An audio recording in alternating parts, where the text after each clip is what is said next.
Hello class 9th, welcome to our channel Rising Classes. अगर आपको हमारी बनाई गई वीडियो पसंद आए तो चैनल को सब्सक्राइब करिए, बेल आइकन को प्रेस करिए ताकि अपलोड होने वाले वीडियो का नोटिफिकेशन आप सभी को मिल सके। तो आज हम चैप्टर 1 का टॉपिक जो डिस्कस करने वाले हैं इंटरचेंज स्टेट ऑफ मैटर, मतलब कि जो आपके मैटर्स हैं जैसे लाइक सॉलिड है, लिक्विड है, गैस है, तो लिक्विड को जब सॉलिड के अंदर कैसे कन्वर्ट कर सकते हो आप, सॉलिड को लिक्विड के अंदर कैसे, ये सब इंटरचेंज हो सकते हैं। ठीक है, ये मैटर इन सराउंडिंग आपका फर्स्ट चैप्टर है साइंस का, तो उस टॉपिक को हम डिस्कस कर रहे हैं। तो चलिए स्टार्ट करते हैं इस टॉपिक को।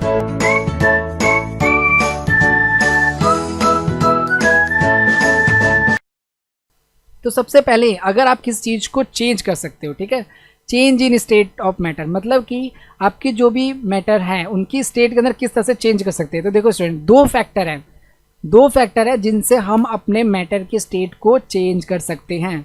पहला जो फैक्टर है वो है टेम्परेचर और दूसरा है प्रेशर। तो अभी हम पहले टॉपिक को डिस्कस करते हैं, टेम्परेचर को। देखिए, matters can be change from one state to another state. A solid can be change into liquid, liquid can be change into gas. State change mainly depend upon the two factor. दो factor पे depend करेगा, किस पे? एक तो temperature पे depend करेगा और एक प्रेशर पे डिपेंड करेगा।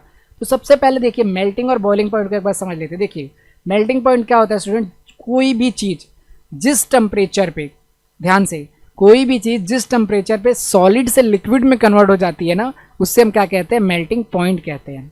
दोबारा से, कोई भी चीज़ अगर सॉलिड से लिक्विड में चेंज हो रही है जिस टेम्परेचर पे, जैसे कि मान लो आपका लिक्विड है, सॉलिड है, ठीक है, आइस है, वो चेंज हो रहा है किसी ना किसी टेम्परेचर पे, 30 डिग्री 40 डिग्री सेल्सियस पे। जैसे आप उसको टेम्परेचर दे रहे हो तो पिघल जाएगा, सॉलिड से बर्फ़ का सॉलिड के टुकड़े से वो लिक्विड में बदल जाएगा जब उसको आप फ्रीजर से बाहर निकालोगे। ठीक है, तो उसी टेम्परेचर पे, जिस टेम्परेचर पे सॉलिड किस में बदल गया? लिक्विड में, उससे हम क्या कहते हैं? मेल्टिंग पॉइंट कहते हैं।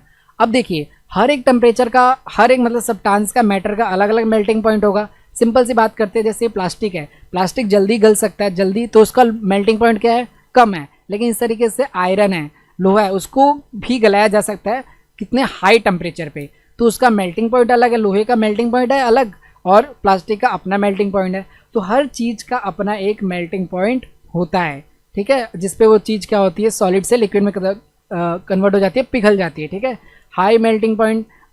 अब जिसमें फोर्स ऑफ अट्रैक्शन ज़्यादा होता है उसका मेल्टिंग पॉइंट क्या होता है? ज़्यादा होता है, क्योंकि इसके जो पार्टिकल है वो जल्दी टूटते नहीं है, उनके बीच का बॉन्ड जल्दी ब्रेक नहीं होता, इसीलिए उसका टेम्परेचर क्या होता है? हाई होता है। तो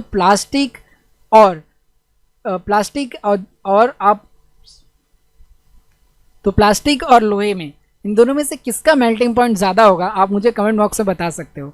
आप बताइए जरा, मेल्टिंग पॉइंट किसका हाईएस्ट होगा, प्लास्टिक का या फिर मेटल का?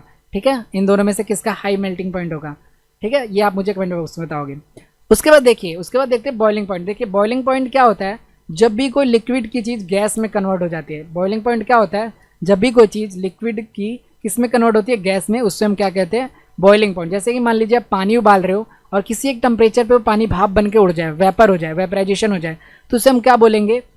Boiling point. जिस पॉइंट पे आपका वाटर ड्रॉपलेट गैस में बदल गया, पानी आपका भाप में बदल गया, उस पॉइंट को, उस टेम्परेचर को हम क्या बोलते हैं? बॉइलिंग पॉइंट बनते हैं। देखिए जिस तरह से ये ग्राफ दिया गया है, मतलब एक डायग्राम है कि जैसे यहाँ तक सॉलिड में है कोई चीज़, उसके बाद से टेम्परेचर दिया हमने, वो लिक्विड में हो गई, अब लिक्विड के बाद से वो गैस में कन्वर्ट हुई। तो जो ये फेज़ होता है इसे हम लेटेंट फेज़ एक तरह से कह सकते हैं। यहाँ पे जो हीट होती है उसे लेटेंट हीट बोलते हैं। तो ये फेज़ था जहाँ पे वो कन्वर्ट हो रहा है सॉलिड से लिक्विड में, उस तरीके से वो गैस में भी कन्वर्ट हो गया, लिक्विड से गैस में। तो ये वो फेज़ होता है जब लिक्विड किस में कन्वर्ट होती है? गैस में कन्वर्ट हो जाती है।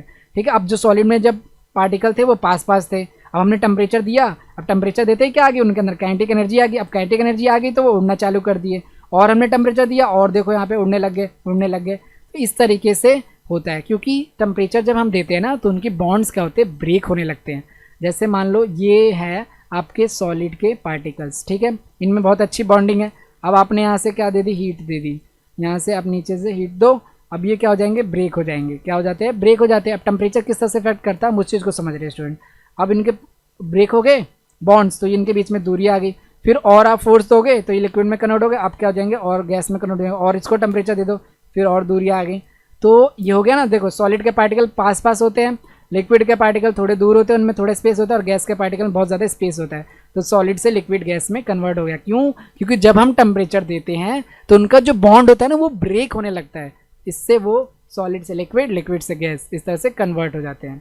उसका देखिए temperature increasing, when temperature increases heat is use to increase the motion of particle. देखिए वही जो अब मैंने आपको चीज़ समझाई उसको डेफिनेशन में, कि जब भी हम टेम्परेचर इंक्रीज करेंगे तो पार्टिकल्स क्या आ जाते हैं, मोशन के अंदर आ जाते हैं, ठीक है, मूव करने लगते हैं। In other words heat increases the kinetic energy. Heat क्या इंक्रीज कर देती है, काइनेटिक एनर्जी। अब काइनेटिक एनर्जी इंक्रीज हो जाती है तो वो मोशन में आ जाते हैं। तो ये कॉन्सेप्ट होता है जिसकी वजह से हम सॉलिड से गैस लिक्विड में चेंज कर सकते हैं। ये टेम्परेचर का इफेक्ट होता है। क्यों? क्योंकि ब्रेक होने लगते हैं उनके बॉन्ड्स, और बॉन्ड ब्रेक होते हैं पार्टिकल्स के तो उनके बीच में गैप आ जाते हैं, स्पेस आ जाता है, वो मूव करने लगते हैं, उनके अंदर काइनेटिक एनर्जी आ जाती है टेम्परेचर देने की वजह से। उसके बाद से दूसरे कॉन्सेप्ट को डिस्कस करते हैं, प्रेशर को। देखिए प्रेशर को मैं ना एक छोटे से एग्जांपल समझते हैं, ज़्यादा कॉम्प्लिकेट नहीं करते। जैसे मान लीजिए पार्टिकल्स हैं, अब ये दूर दूर है तो ये किसके पार्टिकल होंगे इनके स्पेस में, तो ये गैस के पार्टिकल है, ठीक है। मैं यहाँ पे जी लिख देता हूँ, गैस। उसके बाद से देखिए अगर ये लिक्विड के होते तो उनमें थोड़ी पास पास होते ये, तो ये कौन से पार्टिकल हो गए, लिक्विड, ठीक है। अगर ये सॉलिड होता तो और इसके इनके बीच में और स्पेसिंग खत्म हो जाती है ना। सॉलिड के बीच में तो बिल्कुल स्पेस नहीं होता ना, बहुत अच्छी बॉन्डिंग होती है। तो ये आपका हो गया स्टूडेंट सॉलिड हो गया। अच्छा अब देखिए प्रेशर हम अप्लाई करते हैं, ठीक है, अपन मस्त प्रेशर अप्लाई करते हैं। यहाँ पे हमने प्रेशर डाला, ठीक है, यहाँ से किसी ने दबाया, प्रेशर डाला, यहाँ से किसी ने दबाया तो प्रेशर। अब ये क्या हो जाएगा, ये इस तरह से कन्वर्ट हो जाएगा क्योंकि उसके पार्टिकल के आगे और पास आ गए ना, क्योंकि हमने क्या किया, इधर उधर से उस पर क्या प्रेशर को एक्सर्ट करा रहे हैं, प्रेशर डाल रहे हैं, जिससे वजह से ये क्या हो रहे हैं, पास पास होते जा रहे हैं। और हमने प्रेशर डालते हैं इस पर, ठीक है, और बहुत ज़्यादा प्रेशर डालो और प्रेशर डालो तो ये क्या हो जाएगा, और पास आ गए, बिल्कुल स्पेस बचा ही नहीं, तो किस में कन्वर्ट हो गए, सॉलिड में। तो यही कॉन्सेप्ट होता है प्रेशर का। प्रेशर का यही इफेक्ट होता है, अगर नॉर्मल तरीके से मैंने आपको समझाने की कोशिश की ईजिली में। और देखिए जैसे मान लीजिए क्लास में 10 स्टूडेंट्स हैं, वो दूर दूर बैठे हैं, उनको आप प्रेशर लगाओ, बोलो कि पास बैठो सारे के सारे, वो थोड़े पास आ जाएंगे एक डेस्क पे, ठीक है। फिर और प्रेशर लगाओ, कहोगे और पास बैठो, तो सबके सब 10 का 10 एक डेस्क से बैठ जाएंगे। तो क्या हुआ, वो जो पहले क्या थे वो गैस में थे, दूर दूर बिखरे हुए थे पार्टिकल्स की तरह।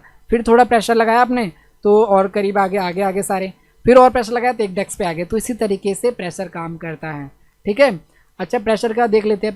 There is a no effect of pressure on solid. Solid non compressible, हमको पता है सॉलिड क्या होता है, नॉन कंप्रेसिबल होता है, इस पर कोई प्रेशर तो लग नहीं सकता, कंप्रेसिबिलिटी इसकी नहीं होती है, हम समझ चुके हैं। इस तरह से liquid is a no effect of pressure on liquid. Liquid का भी कोई प्रेशर इफेक्ट नहीं करता।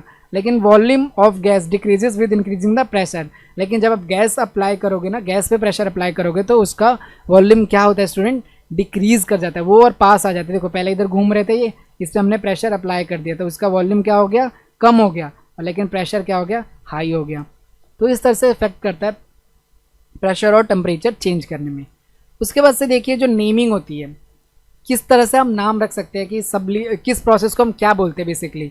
देखो स्टूडेंट, जब भी ये डेफिनेशंस एग्जाम में पूछ जाते हैं और एग्जाम्पल भी, तो प्लीज़ आप याद रखना, जब भी क्या होता है सॉलिड से गैस में कोई चीज़ कन्वर्ट होती है तो उसे हम क्या बोलते हैं, सब्लिमेशन बोलते हैं। Anything which solid turn into gas, यानी कोई भी चीज़ सॉलिड से लिक्विड, सॉलिड से गैस में जाए विदाउट बिकम, मतलब सब पहले लिक्विड में ना जाए, डायरेक्ट किस में चली जाए, सॉलिड से गैस में, तो उसको हम क्या बोलेंगे, सब्लिमेशन। उसको हम क्या बोलते हैं, सब्लिमेशन बोलते हैं। जब कोई भी चीज़, जैसे ये सॉलिड है, ये सीधा गैस में चली गई है ना, तो इसको हम, इस प्रोसेस को हम क्या बोलते हैं, सब्लिमेशन बोलते हैं। ये लिक्विड में नहीं गई, डायरेक्ट सॉलिड से गैस में जो चीज़ जाती है ना, उसको हम क्या बोलते हैं, सब्लिमेशन बोलते हैं, ठीक है। इसका एग्जाम्पल देखिए, surface layer of snow ice turns into the fog, ठीक है। आइस सीधा किस में बदल जाती है, फॉग में, धुंध में, स्टीम वगैरह में, तो उससे हम क्या बोलते हैं, सब्लिमेशन। ऐसे कैम्फोर जो होता है, कपूर वगैरह, नेफ्थलीन बॉल होते हैं, अमोनियम क्लोराइड होता है, आयोडीन होता है, ड्राई आइस होता है, एक्सेट्रा, ये सारी की सारी चीज़ें डायरेक्ट सॉलिड से गैस में जाती है। और डायरेक्ट सॉलिड से जब गैस में जाती है तो उससे हम क्या बोलते हैं, सब्लिमेशन बोलते हैं, उस प्रोसेस को सब्लिमेशन बोलते हैं।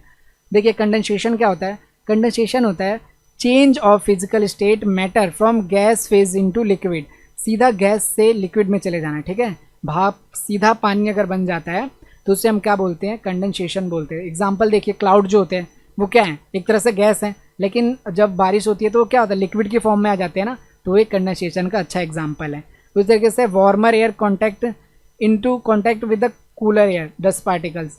अब जैसे जो गर्म हवा होती है वो किस में कॉन्टैक्ट में आती है, जब वो ठंडे डस्ट पार्टिकल में आती है तो क्या बन जाती है, लिक्विड। इसीलिए जो हमारे आसपास, जब भी हम कोई फ्रिज से बॉटल वगैरह निकालते हैं तो आसपास देखोगे कि थोड़ी देर में क्या हो जाता है, लिक्विड आ जाता है, मतलब पानी बाहर की तरफ आ जाता है। ऐसा क्यों होता है, बिकॉज जो हमारे आसपास की गर्म एयर थी वो किसके कांटेक्ट में आ गई, ठंडे पानी के पार्टिकल्स के डस्ट के पार्टिकल में कूलिंग डस्ट पार्टिकल के कांटेक्ट में आते ही कोई भी लिक्विड सॉलिड की वो गैस की चीज़ किस में कन्वर्ट हो जाती है, लिक्विड में कन्वर्ट हो जाती है। ठीक है, इसका सबसे अच्छा एग्जांपल यही है आपके सामने कि जो भी आपका गैस का क्लाउड होता है वो किस में बदल जाता है, लिक्विड में बदल जाता है डायरेक्ट। तो उस प्रोसेस को हम क्या बोलते हैं, कंडेंसेशन। किस में चेंज होना, गैस टू लिक्विड। उसके बाद देखिए सॉलिडिफिकेशन क्या होता है। सॉलिडिफिकेशन होता है जब लिक्विड किस में चेंज हो जाता है, सॉलिड में। सबसे अच्छा एग्जांपल, बर्फ जमाओ, लिक्विड डालते हैं और उसका क्या मिलता है, हमें सॉलिड मिलता है। तो उस प्रोसेस में क्या कहते हैं, सॉलिडिफिकेशन कहते हैं। ठीक है, दोबारा एक बार डिस्कस करते हैं। सॉलिड सब्लिमेशन क्या होता था, सॉलिड किस में चेंज होता है, मेरे साथ आप भी डिस्कस करो। क्या बोलते हैं, सब्लिमेशन को जब भी हम सॉलिड के गैस के अंदर चेंज करते हैं उस प्रोसेस को क्या बोलते हैं, सब्लिमेशन। सॉलिड को गैस के अंदर चेंज करेंगे तो क्या बोलेंगे, सब्लिमेशन। कंडेंसेशन क्या होता था, बताओ आप, गैस को किस में कन्वर्ट करते हैं, लिक्विड के अंदर, तो उसे हम सब कंडेंसेशन बोलते हैं। उसका सॉलिडिफिकेशन क्या होता है, लिक्विड को कन्वर्ट किस में करते हैं, सॉलिड में, तो उसे हम क्या बोलते हैं, सॉलिडिफिकेशन बोलते हैं।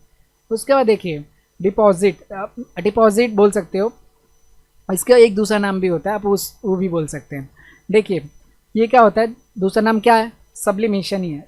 ठीक है, इसको आप सब्लिमेशन भी बोल सकते हो। जब क्या होता है, गैस सीधा सॉलिड में चेंज हो जाता है ना, इसको डिपोजिशन या फिर सब्लिमेशन भी आप बोल सकते हैं। एनसीईआरटी के बुक में सब्लिमेशन ही दिया गया है, लेकिन इसको आप डिपोजिशन बोल सकते हो। तो गैस जब भी सॉलिड के अंदर कन्वर्ट होता है ना, उससे हम क्या बोलते हैं, डिपोजिशन या सब्लिमेशन बोलते हैं, विदाउट लिक्विड फेज में जाए। इसका एग्जाम्पल देखिए, warm moisture air inside the house come in contact with freezing cloud window pen.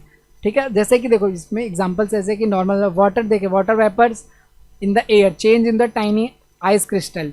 कुछ ऐसे वेपर्स होते हैं, जैसे मान लीजिए गैस में वेपर प्रेजेंट है, ठीक है, और वो किस में प्रेजेंट है, एयर के अंदर, तो वो किस फेज में, गैस के अंदर। लेकिन वो डायरेक्ट जब भी उसको आप कूलिंग वगैरह दो और उसको कुछ कंडीशन प्रोवाइड करो तो डायरेक्ट किस में कन्वर्ट हो जाते हैं, आइस के क्रिस्टल में। इस तरीके से जो वार्म मॉइस्चर होता है वो एयर में होते हैं, लेकिन जब भी वो कॉन्टैक्ट में आते हैं फ्रीजिंग कोल्ड विंड पेन के, तो वो किस में कन्वर्ट हो जाते हैं, सीधा के सीधा सॉलिड में कन्वर्ट हो जाते हैं।